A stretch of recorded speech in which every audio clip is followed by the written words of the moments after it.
Hola colegas, en el día de hoy hablaremos acerca de las vías biliares.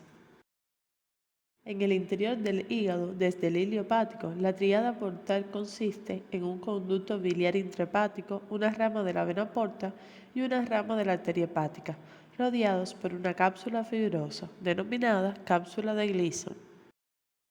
Los conductos biliares intrahepáticos drenan en los conductos biliares principales derecho e izquierdo, que convergen para formar el hepático común y se sitúan por delante de las ramas derecha e izquierda de la vena porta y a la derecha de la arteria hepática. El hepático común cursa caudal y ligeramente medial a la vena porta.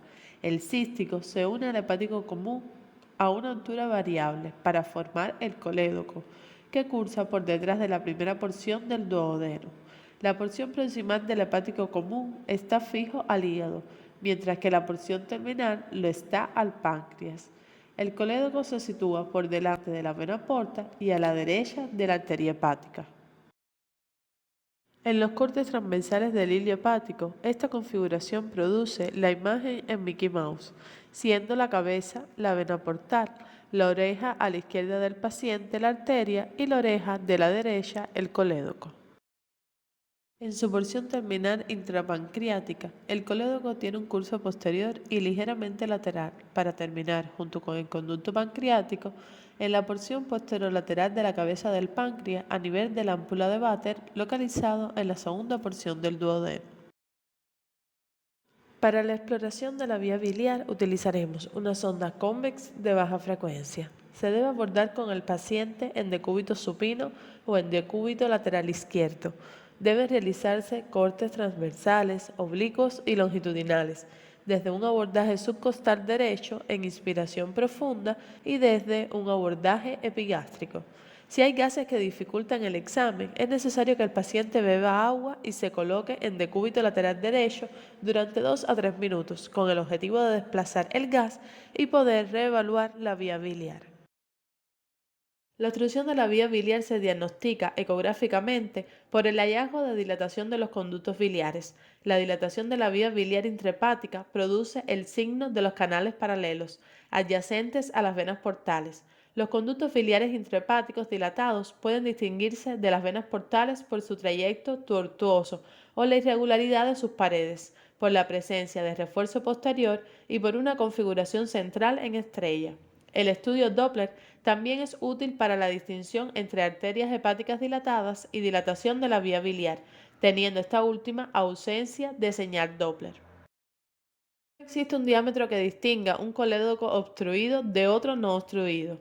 La edad del paciente, el antecedente de colecistectomía y la localización de las mediciones del diámetro son factores importantes en la interpretación del significado del tamaño de la vía biliar. Es un error, por tanto, considerar como referencia un valor específico para el límite superior de la normalidad. Es mejor detectar la lesión obstructiva responsable de la dilatación o de los síntomas del paciente. La coledocolitiasis es una de las causas más frecuentes de obstrucción biliar. Al igual que los cálculos de la vesícula biliar, los cálculos ductales aparecen clásicamente como estructuras dentro de los conductos hiperecogénicas con sombra.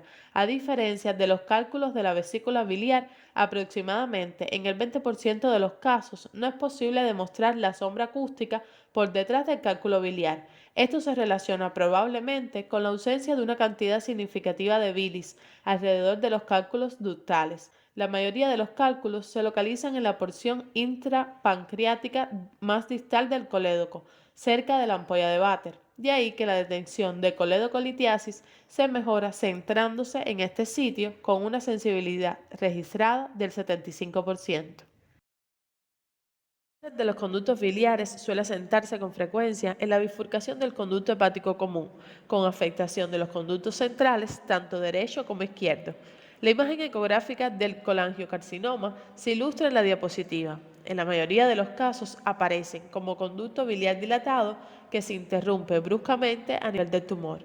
Puede verse o no una masa que explique la obstrucción. Cuando se detecta, el tumor habitualmente presenta bordes mal definidos y con ecogenicidad muy similar a la del hígado. Los tumores de los conductos biliares se denominan tumor de Klatskin y se clasifican en dependencia de su localización. El tumor de Klatskin tipo 1 aparece en el conducto hepático común, inferior a la confluencia de los conductos hepáticos. El tipo 2, situado en la confluencia de los conductos hepáticos. El tipo 3A aparece en la confluencia con extensión al conducto hepático derecho, mientras que el 3B se extiende desde la confluencia al conducto hepático izquierdo. El tipo 4, definido con extensión a ambos conductos hepáticos. El engrosamiento de la pared de la vesícula biliar es un hallazgo inespecífico. Las paredes de la vía biliar normalmente se aprecian como líneas únicas ecogénicas que corresponden al reflejo de los ultrasonidos entre la pared y la bilis del interior de la luz. Cuando la pared está engrosada, puede mostrarse como una capa de tejido separada del reflejo correspondiente a la luz. Esta capa siempre es hipocogénica. Una causa importante de engrosamiento de la vía biliar es la colangitis esclerosante, que se caracteriza por engrosamiento fibrótico de los conductos biliares y los tejidos fibrograsos adyacentes.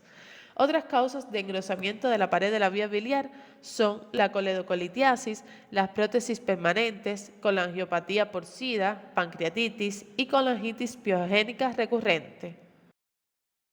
Las lesiones quísticas de la vía biliar son muy inusuales y se producen más frecuentemente en niñas y en mujeres. Debe considerarse cuando se detectan lesiones quísticas en el ligamento hepatoduodenal. La imagen más frecuente consiste en la dilatación fusiforme del colédoco. Las clasificaciones son muy variables, pero todas coinciden en la definición de los tipos 1 al 3. El más común es el tipo 1, que consiste en una dilatación de la vía extrahepática. El tipo 2 es una imagen diverticular de la vía biliar extrahepática.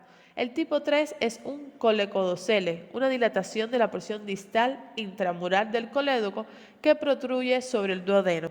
Algunos autores definen el tipo 4 como dilataciones multifocales de las vías biliares intra y extrahepáticas y el tipo 5 como la enfermedad de Caroli.